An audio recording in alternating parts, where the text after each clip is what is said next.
Assalamualaikum, salam sejahtera dan salam satu Malaysia. Baik, kita saksikan antara paparan utama Nasional 8 edisi 16 November.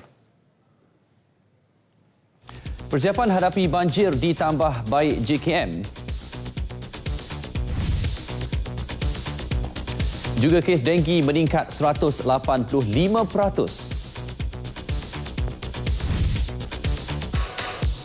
Ahli Parlimen Cameron Highlands nafi dakwaan tidak turun padang. Semuanya dan banyak lagi akan kami bawakan pada malam ini bersama saya dan rakan setugas Hazel Desmond.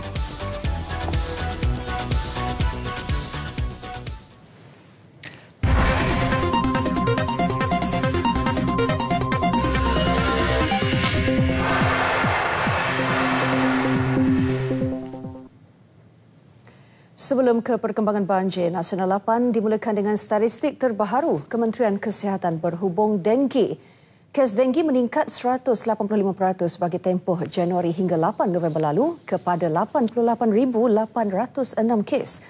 Tahun lalu, lebih 31,000 kes dicatat dalam tempoh sama. Ketua Pengarah Kesihatan, Datuk Dr. Nur Hisham Abdullah mengesahkan kumulatif kematian hingga 8 November lalu adalah 169 kes berbanding 63 kes tahun lalu.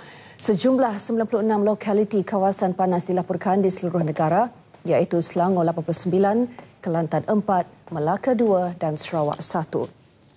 Hasil analisa kementerian di kesemua lokaliti kawasan panas dilapor hanya 13 lokaliti menjalankan aktiviti gotong royong. Kadar pembiakan Aedes adalah tinggi, iaitu antara 1.1% hingga 25%. Ketua Pengarah Kesihatan dalam satu kenyataan media melaporkan perkembangan kes denggi berdasarkan mingguan terdapat penurunan, iaitu 42 kes dalam tempoh 7 hari dari 2 November hingga 8 November. 2,041 kes dilapor berbanding 2,083 kes minggu sebelumnya.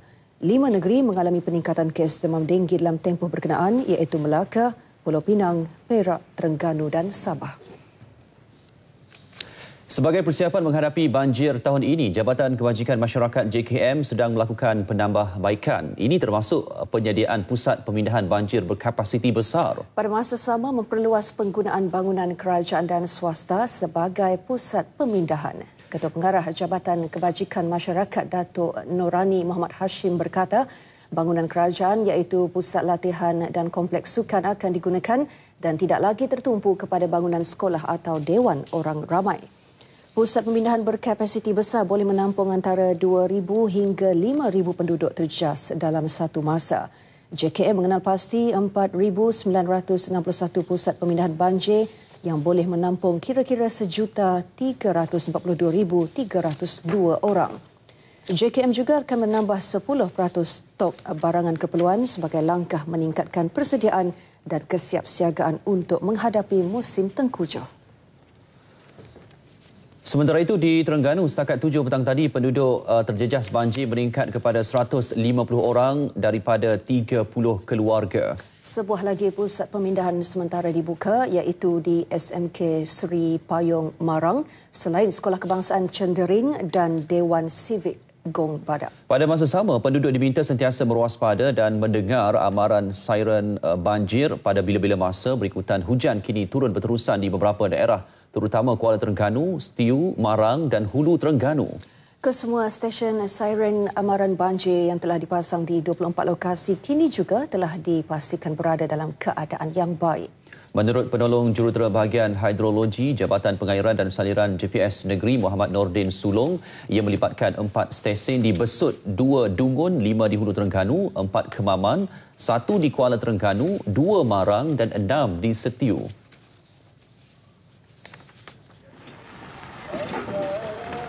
Dia ada 2 nada. Satu nada dia akan memberi amaran awal, iaitu meminta kepada penduduk dalam 2 bahasa, bahasa Melayu dan bahasa Inggeris, yang memberi amaran kepada penduduk supaya bersiap sedia untuk berpindah. Dan apabila mencapai bahaya, dia akan memberi amaran supaya segera berpindah dan jauhi daripada sungai. Beliau terdahulu membuat tinjauan di Sungai Calok dekat Setiu dan memeriksa sukatan kadar alir sungai. Sehingga 6 petang tadi, paras air di Sungai Calok melebihi paras bahaya 9 meter. Berikutan keadaan hujan yang berterusan, pihak JPS terus meningkatkan tinjauan paras air di sungai-sungai utama di seluruh negeri. Bilik gerakan banjir JPS Negeri juga telah dibuka sejak 5 petang tadi.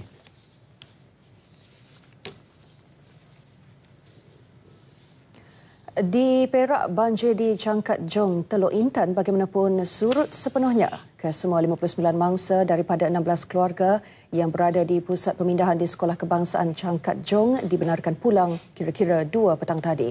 Pegawai Pertahanan Awam Daerah Hilir Perak Muhammad Fazli Zawawi mengesahkan banjir yang berlaku Jumaat lalu dan menjejaskan kampung Batu 7 dan Batu 9 telah surut dan selamat diduduki. Paras air di Sungai Bidor kini berada pada 2.66 meter iaitu di bawah paras amaran. Berikutan itu, bilik gerakan banjir turut ditutup.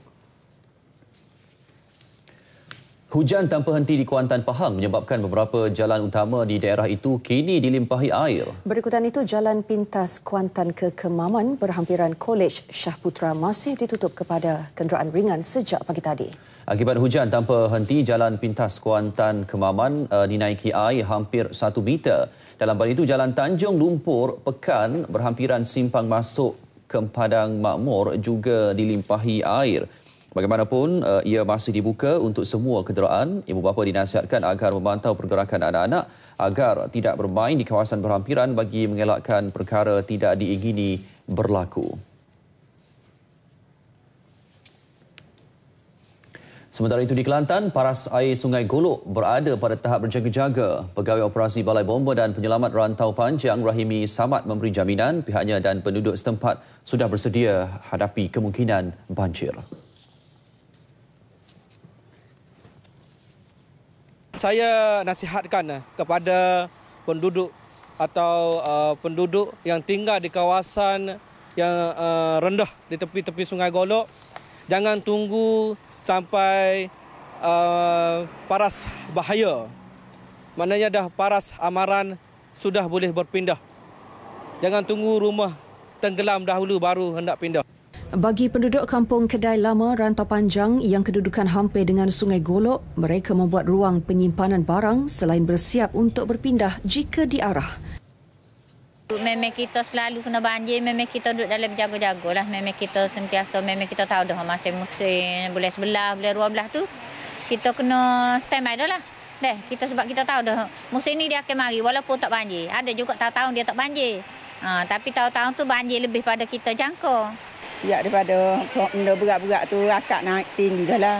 Memang siap ada dengan kuda gapo dah dia. Kalau air naik ke, air masuk lokal kita akan akak habislah barang. Ini kalau pasal kita mari tengok air banyak sungai ke, air naik. Kita pun buat siapa buat gerai gapo lah di mana atas rumah tu. Kalau tak buat gerai habislah segala habis barang-barang tu. Tinjauan turut dilakukan di Kampung Lacang, Rantau Panjang yang telah melimpah dari Sungai Tersang. Tak boleh masuk. Dalam lebih kurang kat ni, dalam. Kat pinggir. Kat pinggir. Kereta air. Tak boleh masuk lah betulnya. Tak boleh masuk lah. Tahun lepas akan tergelar rumah atas. Tinggi dan tak pindah juga tapi ada masalah kalau air tu lebih parah kita akan pindah lah. Keadaan hujan berterusan ketika ini mungkin boleh mengakibatkan berlakunya limpahan air Sungai Golok pada bila-bila masa sahaja. Justru itu, penduduk yang tinggal di kawasan rendah dinasihati sentiasa berwaspada dengan keadaan semasa. Laporan Maisarah Syafiqin untuk Berita RTM. Sementara itu, angin kencang dan laut bergelora kategori pertama di perairan Kelantan dan Terengganu dijangka berterusan sehingga esok. Jabatan Meteorologi dalam satu kenyataan memaklumkan angin timur laut bertiup dengan kelajuan 40 dan 50 km sejam dengan ombak boleh mencapai ketinggian sehingga 3.5 meter. Kawasan pantai di Kelantan dan Terengganu juga terdedah kepada kenaikan paras air laut dan keadaan itu dijangka berterusan sehingga esok. Kerja-kerja pembersihan jalan akibat kejadian tanah runtuh yang berlaku di kilometer 4.2 jalan naik ke Genting Highlands giat dilakukan. Ketua Polis Daerah Bentong, Superintenden Muhammad Mansur ketika dihubungi berkata kawasan terbabit dapat dibersihkan sepenuhnya lewat malam ini jika cuaca baik. Pembersihan tu masih sedang berjalan rancak sekarang. Jentera sedang mengangkut mengalihkan tanah-tanah runtuh itu dan dijadualkan daripada pihak kontraktor yang membersihkan pembersihan tanah itu dijadualkan lewat malam ini. Itu pun kalau keadaan cuaca stabil, maksud tidak hujan angin tak kuat. Dan sekiranya angin kuat dan cuaca hujan lebat dan sebagainya, mungkin prosesnya tergendala, mungkin sehingga tunggu keadaan reda hingga kerja-kerja seterusnya dapat dijalankan. Di sini saya ingin menasihatkanlah pengguna-pengguna jalan raya, bukan saya ginting di semua di dalam kawasan-kawasan cerut ini, supaya lebih berhati-hati apabila melalui kawasan-kawasan berkenaan. Apabila tanah runtuh, jangan berhenti untuk lihat. Takut runtuhan itu akan jadi berlaku kali kedua dan ketiga. Bersama kembali, misi pencarian pesawat MH370 terus dilakukan oleh kapal Go Phoenix yang kini berada di selatan Lautan Hindi hampir sebulan. Wartawan Awaluddin Derani mengikuti misi ini meninjau aspek keselamatan menghadapi bencana oleh Go Phoenix. Berhadapan sesuatu bencana atau kecemasan di tengah lautan bukannya tugasan mudah. Namun bagi anak-anak kapal Go Phoenix, mereka sentiasa bersiap siaga menghadapi sebarang kemungkinan. Menurut Ketua Pegawai Keselamatan Kapal, Igor Podgorski, setiap anak kapal adalah terlatih khususnya mengenai prosedur keselamatan dan tugasan menyelamat ketika bencana. Bagi usaha menyelamat di lautan, 3 anak kapal terlatih bersedia melakukan tugasan pada bila-bila masa. Sebuah bot dikenali sebagai Fast Rescue Craft atau FRC disediakan untuk tugasan berkenaan. That is calling FRC. It's like a Fast Rescue Craft. And that craft is engaged especially in case of the man overboard, like a salvage operations at sea. FRC mampu membawa sehingga 9 penumpang pada satu masa. Bot ini biasanya dikendalikan oleh 3 anak kapal terdiri daripada pemandu, jurutera dan seorang pembantu. Selepas memastikan 3 anak kapal bersedia di dalam bot ini, ianya akan diturunkan ke laut menggunakan jentera hidrolik dalam tempoh yang singkat bagi melaksanakan tugasan menyelamat. Tidak seperti biasa, FRC ini berkemampuan bergerak pantas ke lokasi menyelamat walaupun ketika ombak tinggi. FRC ini direka khusus untuk kerja-kerja menyelamat dan juga tugasan di lautan. Biasanya untuk kerja cari gali dan sebagainya. Biasanya ia dikendalikan oleh 3 petugas dan boleh diturunkan ke laut dalam masa yang singkat. Awaluddin Derani dan jurukamera Abdul Halim Muhammad Yusof melaporkan dari kapal Go Phoenix di selatan Lautan Hindi untuk berita RTM. 14 petugas Jabatan Kemajuan Islam Malaysia JAKIM yang menguruskan jenazah pesawat MH17 di Belanda mendapat penghargaan kerajaan. Hari ini mereka menerima sijil penghargaan daripada Perdana Menteri Datuk Seri Najib Tun Razak di bangunan Parlimen. Mengetuai penerima, Imam Besar Masjid Putrajaya Muhammad Abdul Manaf Mat beliau memimpin para petugas yang menyempurnakan pengurusan jenazah penumpang dan anak kapal beragama Islam semasa di Amsterdam. Hadir bersama menyaksikan majlis penyampaian itu Menteri di Jabatan Perdana Menteri Datuk Seri Jamil Khair Baharom. Ini berita baik kepada para penjawat awam yang berkhidmat di bawah skim perkhidmatan tertutup. Ketua Setiausaha Negara Tan Sri Ali Hamzah memberi jaminan pegawai yang mempunyai kelayakan pendidikan tinggi dan cemerlang berpeluang untuk bersara sekurang-kurangnya dengan grade 54. Perkara itu bagaimanapun akan dibincangkan terlebih dahulu dengan Jabatan Perkhidmatan Awam dan yakin ia dapat memberi galakan dan meningkatkan prestasi penjawat awam.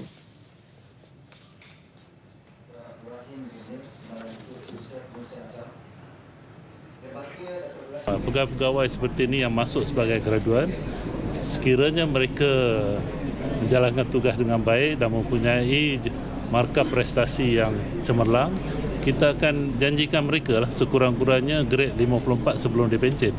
Okay?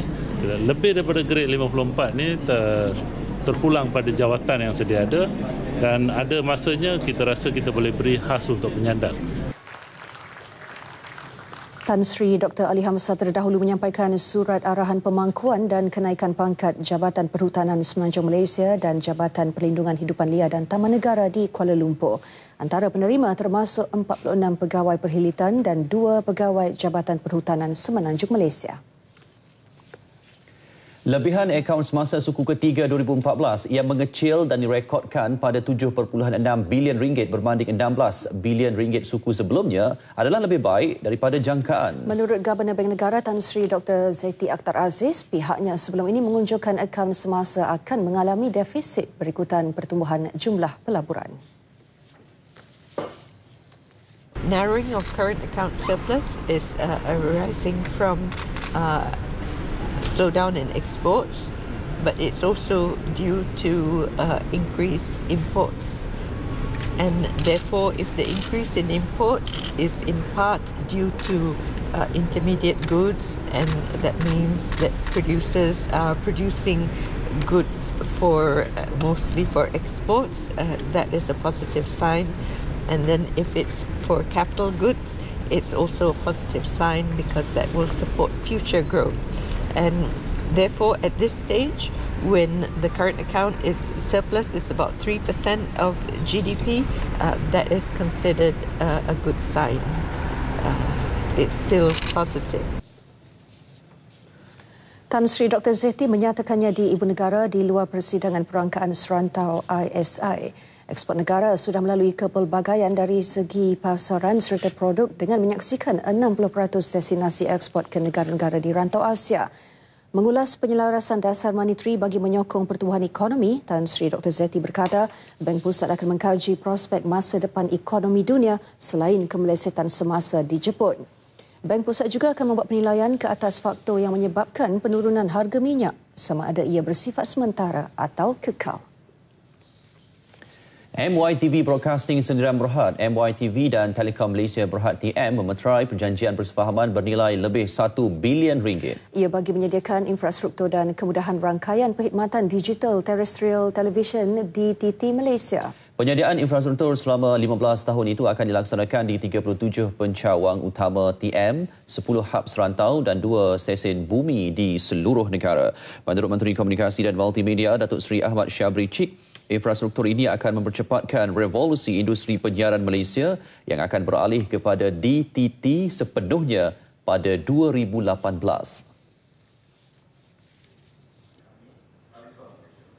Kalau mereka membina infrastruktur semuanya sendiri akan mengambil masa yang lebih lama dan kos yang lebih tinggi. Jadi menggunakan infrastruktur yang sebahagiannya sudah ada yang dikendalikan oleh TM adalah merupakan suatu katakan perkahwinan bagi kedua-dua industri yang sangat baik.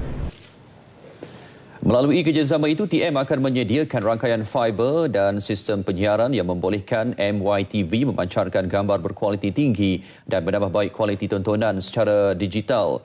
Fasa pertama perkhidmatan DTT akan dilaksanakan di Pantai Timur pada pertengahan tahun depan, meliputi 85% populasi. Sementara fasa kedua mensasarkan 98% populasi seluruh negara menjelang pertengahan 2016.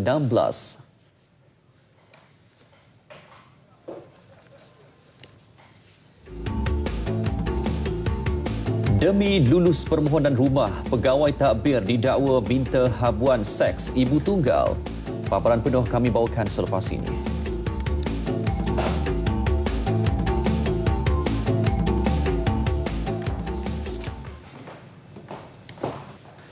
Seorang pegawai takbir Lembaga Kemajuan Wilayah Kedah Kedah mengaku tidak bersalah di Mahkamah Session Alor-Star terhadap 2 tuduhan rasuah berbentuk layanan seks. Rasuah itu sebagai dorongan membantu meluluskan permohonan rumah di bawah projek Perumahan Rakyat Termiskin PPRT.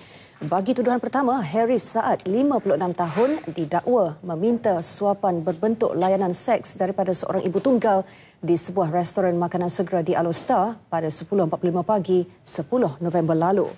Dia didakwa mengikut Seksyen 16(A) Akta SPRM 2009. Jika sabit kesalahan boleh dipenjara sehingga 20 tahun dan denda tidak kurang 5 kali ganda nilai suapan atau RM10,000 mengikut mana yang lebih tinggi. Haris juga didakwa memperoleh suapan berbentuk layanan seks daripada seorang ibu tunggal di sebuah hotel di Alor-Star pada 2.45 petang 13 November. Bagi pertuduhan itu, dia didakwa mengikut Seksyen 17(A) Akta SPRM 2009 dengan hukuman dan denda yang sama dengan pertuduhan pertama. Hakim Azhar Mokhtar menetapkan jaminan RM4,000 bagi setiap pertuduhan dan Haris membayar jaminan berjumlah RM8,000 itu. Sebelum itu dalam rayuannya, Harris memberitahu dia telah berkhidmat dengan Kedah selama 33 tahun dan kini merupakan pegawai tadbir grade N44. Hakim menetapkan 2 Disember ini sebagai tarikh sebutan semula kes. Seorang bekas pengarah sumber manusia sebuah syarikat swasta didakwa di Mahkamah Session Shah Alam atas tuduhan menerima rasuah RM170,000. Rasuah didakwa diterima bagi mengekalkan kontrak pekerja asing untuk sebuah syarikat pembekal pekerja asing pada bulan Oktober. Si Krishnan Kumar, 53 tahun, bekas pengarah sumber manusia syarikat Teleflex Medical Sdn Bhd, mengaku tidak bersalah selepas pertuduhan dibacakan di hadapan Hakim Slamet Yahya. Tertuduh didakwa menerima suapan wang tunai berkenaan daripada pengarah Nada Persada Sdn Bhd, Eng Lei Leng. Ia didakwa diterima sebagai dorongan untuk mengekalkan kontrak Nada Persada bagi pembekalan pekerja asing kepada syarikat Teleflex. Kesalahan didakwa dilakukan di Cafe Chino Hotel Hilton Petaling Jaya, Selangor pada 8 malam 21 Oktober. Pendakwaan dibuat mengikut Seksyen 17(A) Akta SPRM 2009. Hakim menetapkan RM30,000 sebagai jaminan dan 17 Disember depan ditetapkan untuk sebutan semula kes.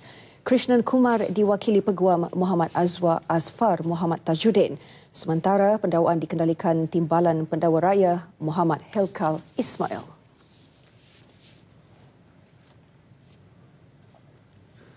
Baik, ini pula susulan kes serangan bom di Bukit Bintang, Ibu Negara bulan lalu. Polis mendedahkan rakaman kamera litar tertutup CCTV hari kejadian selain lakaran wajah suspek. Usaha mengesan sekurang-kurangnya 2 individu itu kini giat dijalankan. Menurut Ketua Polis Kuala Lumpur, Datuk Tajuddin Mat Issa, rakaman video sejurus selepas insiden itu diperoleh daripada 4 CCTV. Kamera berjaya merakam suspek berbaju belang dan hitam di tempat pin bom ditemui, iaitu di kawasan letak kereta. Salah seorang daripadanya dilihat melarikan diri menaiki sebuah kereta. Seorang lagi suspek berlari keluar premis dan menaiki kenderaan sama di Jalan Imbi. Kereta itu kemudian dilihat bergerak menuju ke arah Kampung Pandan dan Terowong Smart. Imej salah seorang suspek berjaya dilakar pelukis profesional. Penelitian mengesyaki dia berusia lewat 30-an atau awal 40-an.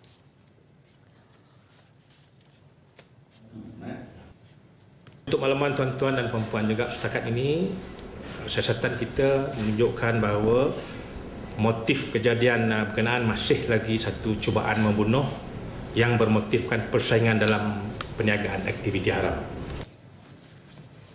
Orang ramai yang mempunyai maklumat diminta menghubungi rakan KOP Kuala Lumpur. Kejadian serangan bom di hadapan sebuah pusat hiburan pada 9 Oktober lalu menyebabkan seorang maut dan 12 cedera. Pasukan khas taktikal dan risikan narkotik Bukit Aman (STING) dan Jabatan Siasatan Jenayah Narkotik Bukit Aman berjaya mematahkan cubaan seludup 22 kg dadah jenis metafetamin ke negara ini. Jika sebelum ini menggunakan keldai dadah, sindiket yang didalangi warga Nigeria itu kini menggunakan modus operandi baharu, iaitu melalui perkhidmatan kurier. Menurut Pengarah Jabatan Siasatan Jenayah Narkotik Bukit Aman, Datuk Seri Nur Rashid Ibrahim, kesemua dadah itu dirampas dalam 5 serbuan berasingan di sekitar Lembah Kelang, iaitu pada 12, 13, 15 dan 17 November hasil maklumat orang ramai dan risikan. Turut ditahan dalam serbuan berkenaan 5 orang lelaki warga Nigeria berusia 27 hingga 40 tahun. Sebuah syarikat kurier dari China telah dikenal pasti sering menjadi pilihan sindiket. Berikutan syarikat yang terletak di Petaling Jaya itu menyimpan 3 buah bungkusan barangan yang diubah suai bagi menyimpan dadah jenis metafetamin. Kesemua yang ditahan reman selama seminggu bagi membantu siasatan. Kes siasatan di bawah Seksyen 39B Akta Dadah Berbahaya.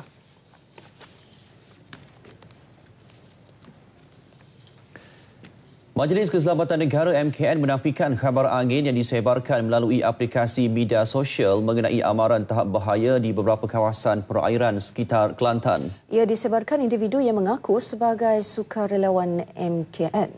Setiausaha MKN Datuk Muhammad Tajuddin Abdul Wahab ketika dihubungi RTM memaklumkan tindakan itu perbuatan tidak bertanggungjawab hingga menimbulkan kerusuhan penduduk Empangan Pergau, Kampung Ibul, Pasir Mas, Kota Baru, Pasir Putih, Kelantan. Terdapat satu berita palsu yang telah disebarkan melalui WhatsApp yang berkaitan dengan Empangan Pergau. Berita ini menyatakan bahawa ia telah dikeluarkan oleh Met Malaysia di peringkat amaran tahap bahaya. Juga menyebut bahawa penduduk diminta untuk berjaga-jaga untuk berpindah. Dan WhatsApp ini juga menyebut bahawa siren kecemasan di empangan Pergau telah dibunyikan bagi pelepasan pintu air empangan. Metik sumbernya ialah daripada Met Malaysia. Yang mengeluarkan maklumat ini kononnya ialah dari sukarelawan Majlis Keselamatan Negara. Saya ingin menyatakan bahawa perkara ini adalah memang tidak benar sama sekali. Ini adalah satu perkara yang dilakukan oleh mereka yang tidak bertanggungjawab. MKN juga telah mengambil tindakan untuk membuat laporan polis kerana perkara-perkara yang sebegini yang menimbulkan keresahan ataupun kebimbangan rakyat tidak sepatutnya dilakukan.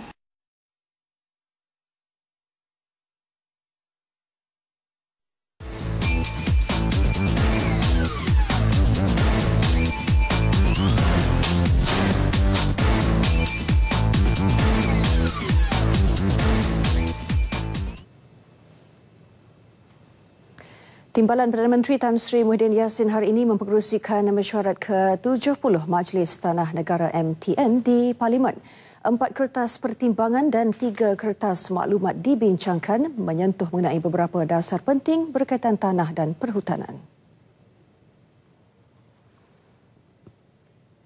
MTN bersetuju dengan kertas mengenai pengemaskinian garis panduan perolehan hartanah supaya garis panduan perolehan hartanah Unit Perancang Ekonomi Jabatan Perdana Menteri dikuatkuasakan pada 1 Mac 2014. Garis panduan itu menguatkuasakan peningkatan harga minimum hartanah yang boleh dibeli oleh warga asing daripada RM500,000 seunit kepada RM1 juta selaras pengumuman Perdana Menteri Datuk Seri Najib Tun Razak pada pembentangan bajet 2014.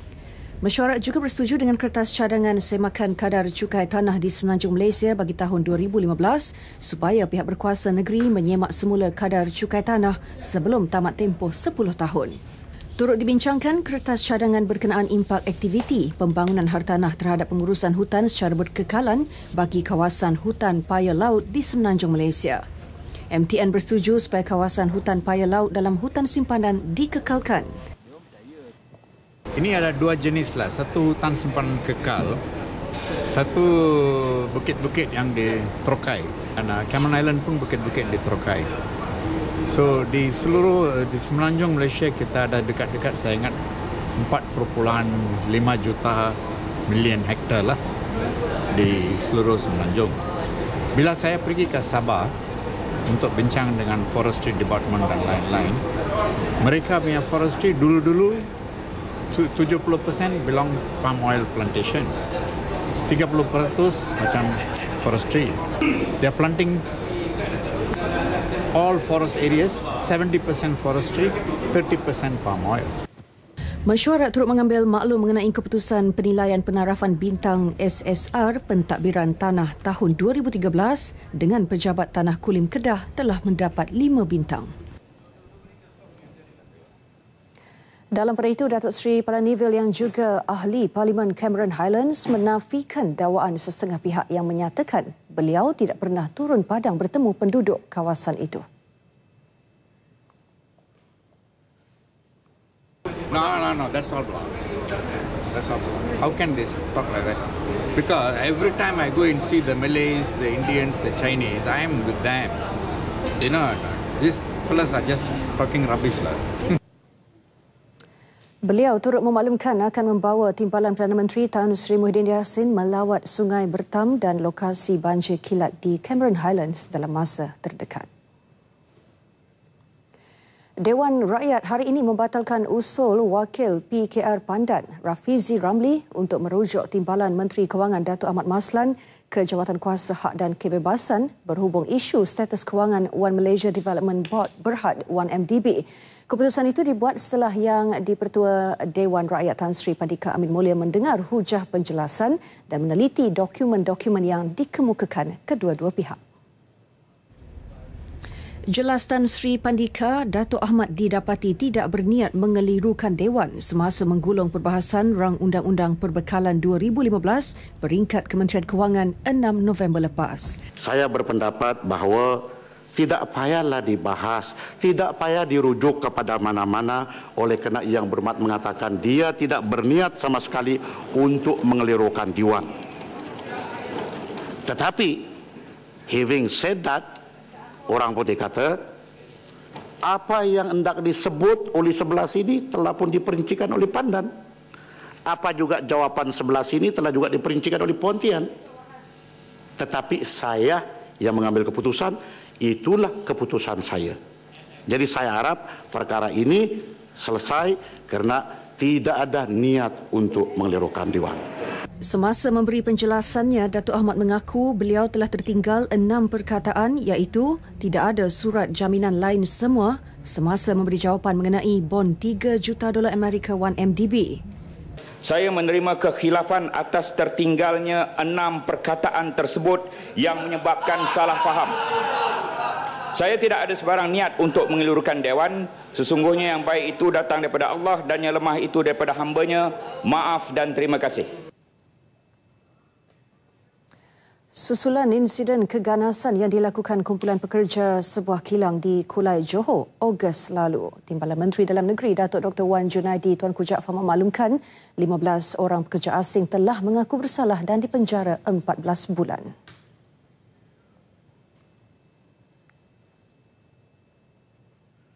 Tiada unsur salah laku, sebaliknya siasatan polis mendapati insiden rusuhan melibatkan kira-kira 800 pekerja asing di kilang JYC HDD Teknologi Senyum Berhad itu berpunca daripada salah faham dan kurang pengertian antara pekerja. Seramai 55 orang pekerja yang terlibat dengan pergaduhan telah ditangkap melibat seramai 52 orang warga Nepal, 2 orang warga Bangladesh dan seorang warga Vietnam.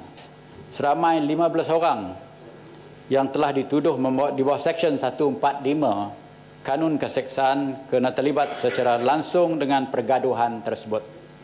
Kesemua orang kena tuduh telah mengaku salah dan dipenjara selama 14 bulan. Seramai 5 orang telah dituduh di bawah Seksyen 6-1-C Akta Imigresen dan seramai 35 orang telah diusir keluar negara, balik ke negara asal.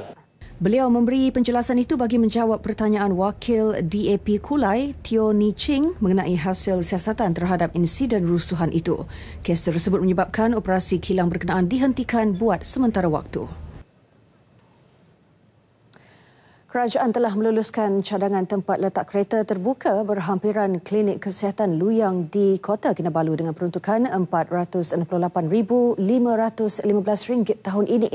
Bagaimanapun, Wakil DAP Kota Kinabalu Wong Zipin mempertikai maklumat itu. Menurut Wong, Datuk Bandar Kota Kinabalu mendakwa kerajaan pusat tidak memberi peruntukan untuk membina bangunan letak kereta kepada Dewan Bandaraya Kota Kinabalu. Saya dah jelaskan daripada awal tadi, ya Muhammad, bahawa kementerian memberikan bantuan, 2 jenis bantuan kepada pihak berkuasa tempatan. Satu ialah sumbangan membantu kadar dan lagi satu ialah geran tahunan. Dan setiap tahun pihak berkuasa tempatan perlulah merancang tentang keperluan-keperluan yang diperlukan. Kenapa Mayor masih komplain tiada cukup duit? Kenapa komplain masih tiada cukup duit? Mayor dia bilang tiada cukup duit. Mayor tu menyebut bahawa peruntukan tak cukup, kutipan hasil perlu dipelbagaikan. Malaysia mencadangkan satu mesyuarat peringkat menteri dalam kalangan anggota Persatuan Negara Pengeluar Getah Asli ANRPC diadakan pada suku pertama 2015. Mesyuarat tersebut bertujuan membincangkan dasar bagi mengimbangi penawaran dan permintaan dalam usaha menangani harga komoditi itu. Negara anggota ANRPC menyumbang hampir 93% pengeluaran getah asli dunia.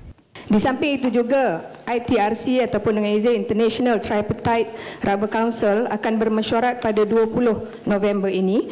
Ahli-ahli ITRC terdiri daripada Malaysia, Indonesia dan Thailand. Ketiga-tiga negara ini kini menghasilkan hampir 64% pengeluaran dunia. Matlamat mesyuarat ini adalah untuk menentukan langkah yang harus diambil oleh ketiga-tiga negara untuk membendung penurunan harga getah. Dalam bajet 2015, kerajaan memperuntukkan 106.4 juta ringgit untuk meningkatkan harga yang diterima oleh pekebun kecil getah di peringkat ladang. Ini termasuk melaksana mekanisme kawal selia harga di peringkat ladang melalui penglibatan koperasi membabitkan peruntukan 6.4 juta ringgit serta melaksana insentif pengeluaran getah dengan peruntukan sebanyak 100 juta ringgit. Masih bersama Berita Nasional. Lelaki secara sifat semula jadinya terkenal sebagai individu yang kuat, tegas dan mempunyai ciri kepimpinan yang tinggi. Malah dalam Islam sekalipun, lelaki diiktiraf sebagai khalifah sebenar di muka bumi. Justru individu yang dilahirkan sebagai lelaki merupakan insan terpenting dalam pembentukan sesebuah keluarga. Namun sejauh manakah golongan Adam ini menghayati peranan mereka yang harus didukung sebagai ketua keluarga? Kupasannya bersama wartawan Alia Jasmine. Walaupun dalam kepesatan pembangunan negara yang meletakkan wanita berdiri sama tinggi dan duduk sama rendah dengan kaum lelaki, martabat lelaki sebagai ketua keluarga masih tetap di tempat yang sepatutnya. Firman Allah Subhanahu Wa Taala dalam surah An-Nisa ayat 34 yang bermaksud, kaum lelaki itu adalah pemimpin yang bertanggungjawab terhadap kaum wanita kerana Allah telah melebihkan orang lelaki berbanding kaum wanita. Tuan-tuan dan puan-puan, muslimin dan muslimat yang dirahmati Allah, contoh Nabi. Kalau kita tak contoh Nabi, kita contoh orang asing. Mungkin kita bahagia sebentar saja. Kebahagiaan yang sebenar hanya dalam Islam.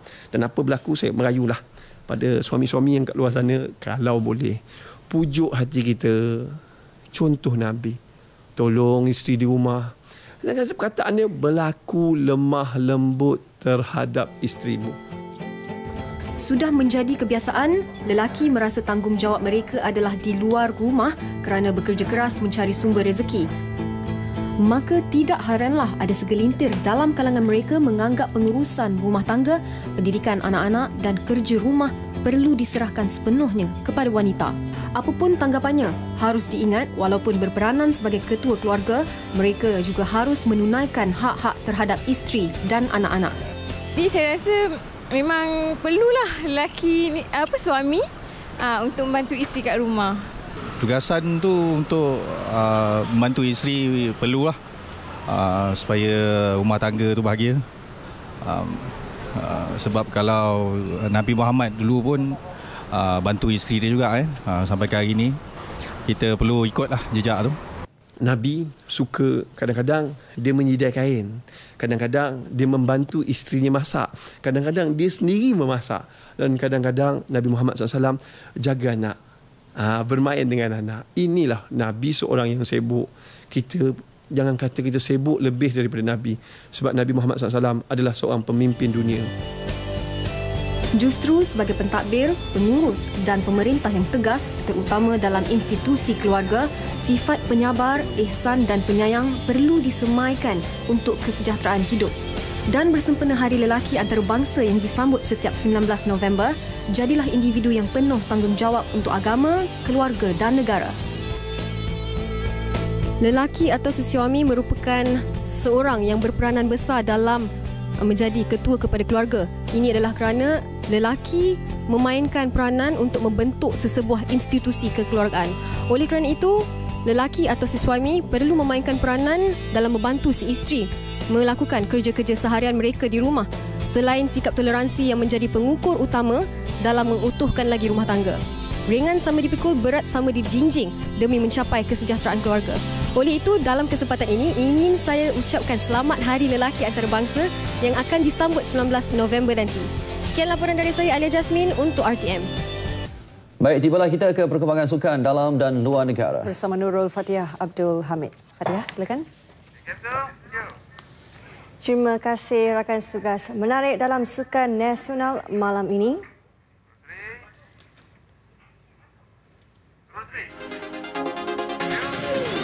Giliran PNJ kritik Padang Stadium Nasional.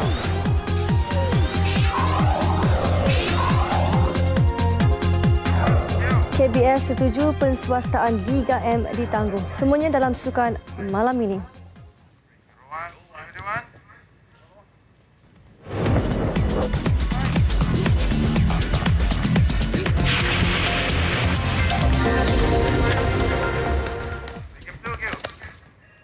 Assalamualaikum dan salam satu Malaysia. Sukan kami mulakan dengan isu melibatkan Padang Stadium Nasional Bukit Jalil. Kementerian Belia dan Sukan, KBS dan Perbadanan Stadium Malaysia PSM terus mendapat kritikan pedas banyak pihak. Terbaru, kualiti padang di Stadium Nasional Bukit Jalil ditegur Presiden Persatuan Bola Sepak Negeri Johor, Tunku Ismail Sultan Ibrahim. Tunku Ismail meluahkan pendapatnya menerusi kenyataan yang dimuat naik dalam laman sosial Facebook dan laman web rasmi The Southern Tigers. Jelas Tunku Ismail, penggunaan rumput dari luar negara adalah satu pembaziran. Stadium di Larkin turut mengalami masalah yang sama beberapa tahun lalu dan pengurusan PBNJ berjaya mengatasinya dengan hanya perbelanjaan RM150,000 setahun. Malah, padang di Larkin dianggap yang terbaik dan disahkan oleh Perwakilan Persekutuan Bola Sepak Asia AFC. Menteri Belia dan Sukan Kari Jamaluddin Abu Bakar ketika membalas kenyataan tersebut menjelaskan struktur Stadium Nasional Bukit Jalil dan Stadium Larkin adalah berbeza. Struktur stadium berbeza. Ya, struktur stadium berbeza. Saya pernah melawat Stadium Larkin. Stadium Larkin padangnya dapat sinar cahaya matahari berterusan. You can go to the National Stadium, you can see how much sunlight it gets. Dan padang tersebut berada di bawah paras sea level. So padang itu selalu basah, damp. Ya. So cabaran yang dihadapi oleh padang di sini dengan padang di tempat lain berbeza. Dan kita tak guna cow grass di sini. Kita guna rumput yang berbeza. Proses menaik taraf padang di Stadium Nasional Bukit Jalil menjadi persoalan apabila padang tersebut dilabel sebagai kelas ketiga ketika aksi final Piala Malaysia antara Pahang dan Johor Darul Takzim JDT pada 1 November lalu. Proses menaik taraf dianggarkan menelan belanja 1.5 juta ringgit dan memakan masa setahun selepas ia ditutup bermula Oktober tahun lalu.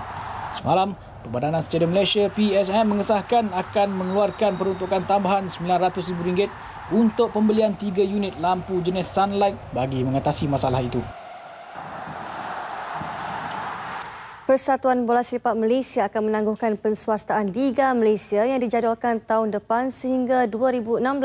Ia berikutan setiap persatuan dan kelab masih belum mendapatkan lesen bagi memenuhi kriteria utama seperti dilaksanakan oleh liga profesional di luar negara. Selain itu, FAM juga sedang mengkaji beberapa mekanisme membabitkan pembayaran gaji pemain serta peruntukan kepada setiap persatuan bola sepak negeri. So we don't want to put pressure on the club. So but they will be told to do so, and we will give them some time. Why we delayed? We want to put everything in place so that our process, due process, it looks better and accountable and transparent. Tengku Abdullah sebelum itu menerima tajaan berjumlah 2.35 juta ringgit dari Bank Islam di Kuala Lumpur. Ia bagi tujuan pembangunan bola sepak negara yang disumbangkan melalui kempen Kad Debit I Visa Bank Islam Tim Harimau yang telah dilancarkan sejak Mei tahun lalu.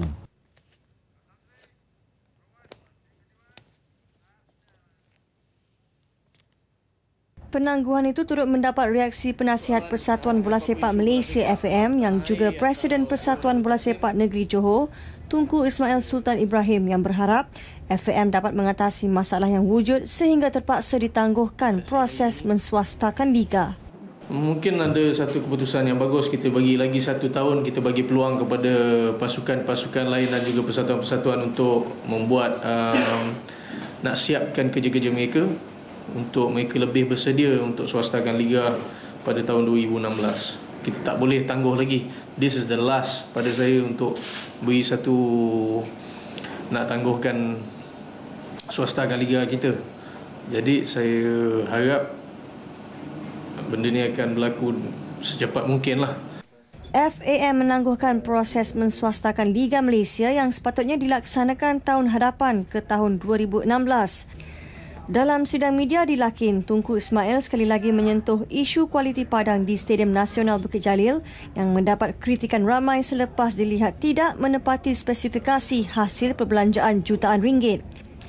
mengakui terdapat perbezaan daripada sudut infrastruktur antara Stadium Larkin dan Stadium Nasional itu, namun berharap Kementerian Belia dan Sukan dapat mencontohi usaha PBNJ yang menggunakan rumput tempatan berbanding rumput import.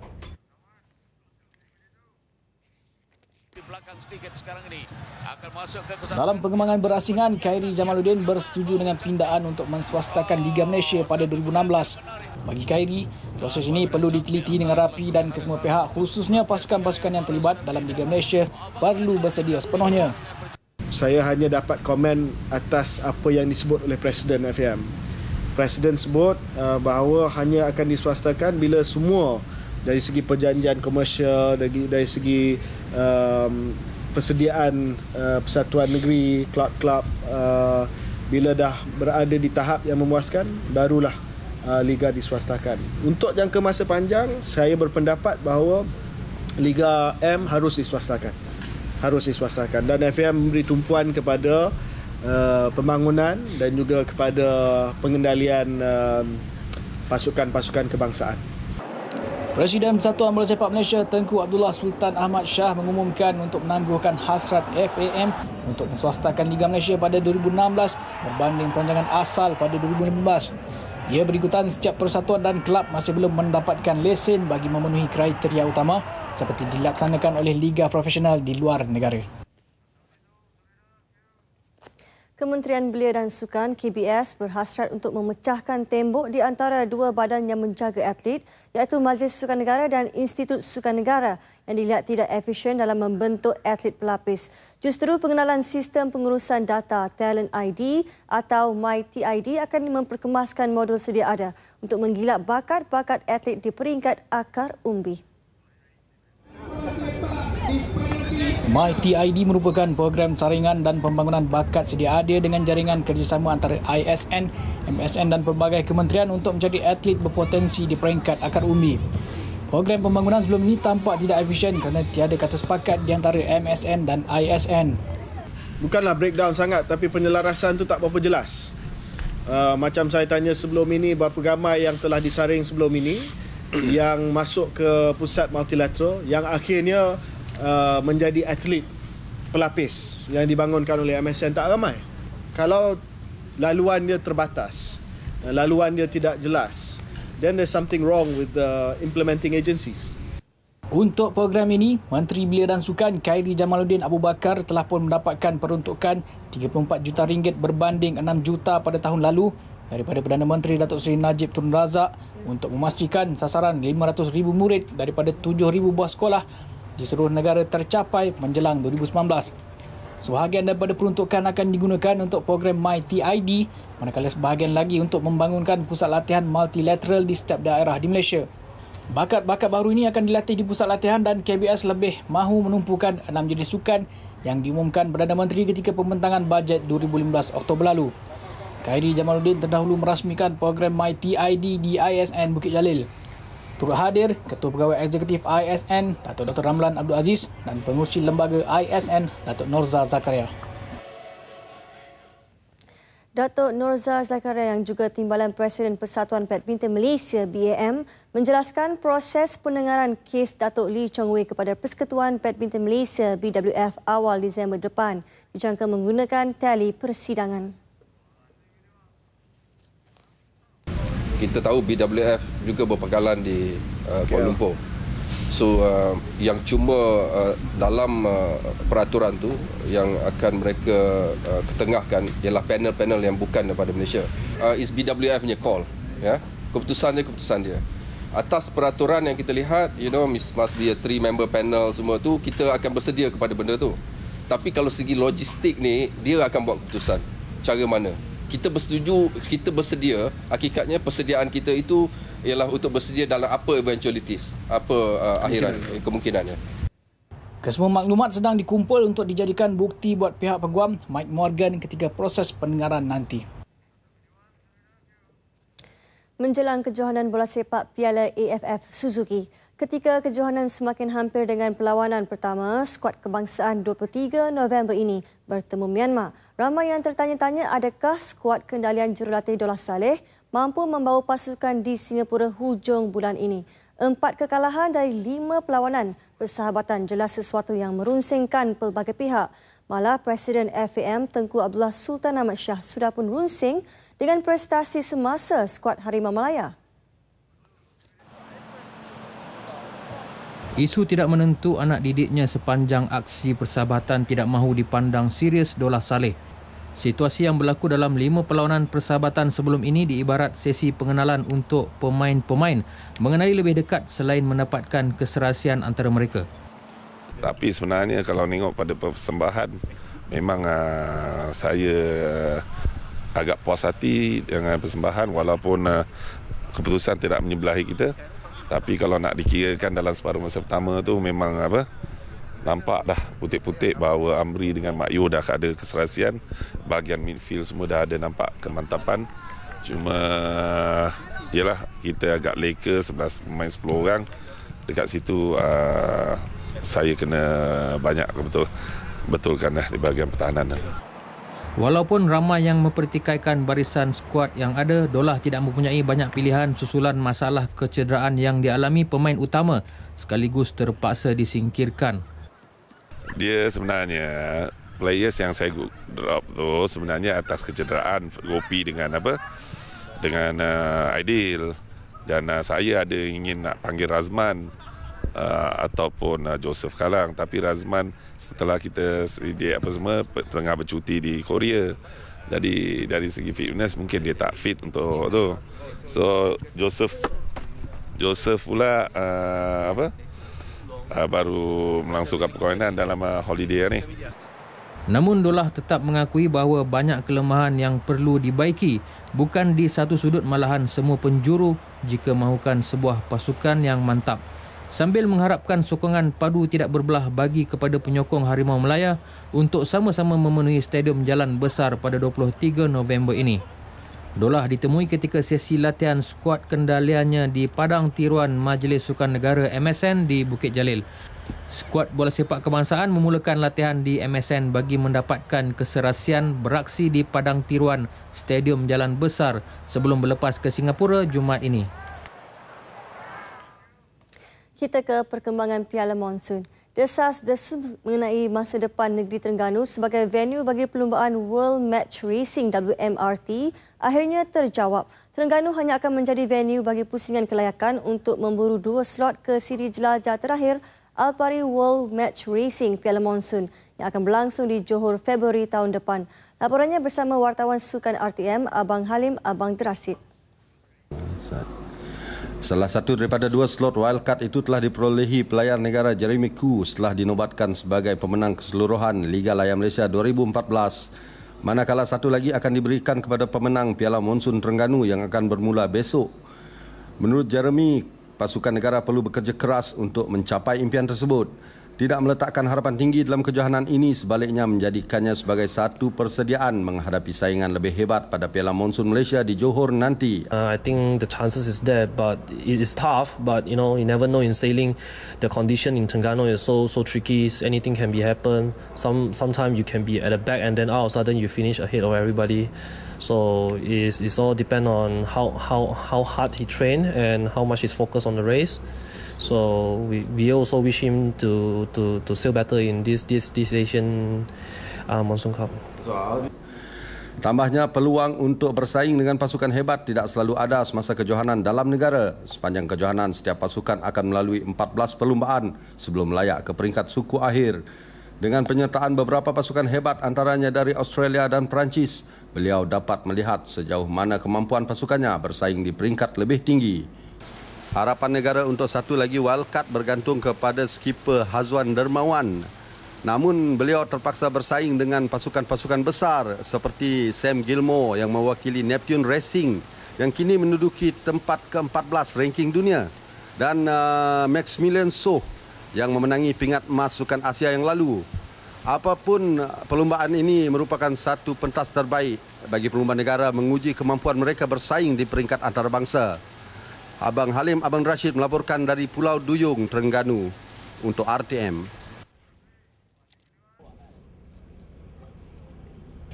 3 pasukan dari Australia, 1 dari Perancis, 1 Thailand, 1 Singapura dan 2 pasukan pilihan Malaysia akan bersaing dalam kejohanan Piala Monsun Terengganu yang akan bermula esok. Di perspektif pihak penganjur, meskipun kejohanan ini tidaklah sehebat Piala Monsun Malaysia yang diadakan pada tahun lalu, namun ia memerlukan perancangan teliti dari semua sudut. Pengurus kejohanan Arif Yap gembira dengan persiapan yang berjalan lancar walaupun cuaca musim tengkujuh sedikit menjejaskan persiapan teknikal. Malah Pulau Doyong yang sudah sinonim dengan perlumbaan ini sudah pun lengkap dengan prasarana yang diperlukan sekaligus memudahkan lagi urusan persiapan sebelum kejohanan bermula. But so far, everything else has been very smooth. As you can see, even as of now, the teams that have arrived so far, they are already out on the water racing, and the winds are good today actually. So hopefully it will keep up for the next few days until we complete the finals. Malah bantuan dari kerajaan negeri yang menyediakan sukarelawan kelahiran Terengganu dan ada di antaranya telah mahir mengendalikan kerja-kerja penyelenggaraan kapal layar melancarkan lagi persiapan. Perlumbaan perahu layar akan bermula dari Rabu sehingga 22 November bagi merebut trofi Piala Monsun Terengganu 2014 dan wang tunai $10,000 Amerika sekaligus meraih tiket wildcard ke Piala Monsun Malaysia di negeri Johor Februari depan. Sekian sukan malam ini, kita kembali bersama Syaril dan juga Hazel. Silakan. Terima kasih Nurul Fatihah. Tugas kami pun selesai di sini. Sekian Nasional 8 edisi 18 November. Assalamualaikum. Salam satu Malaysia.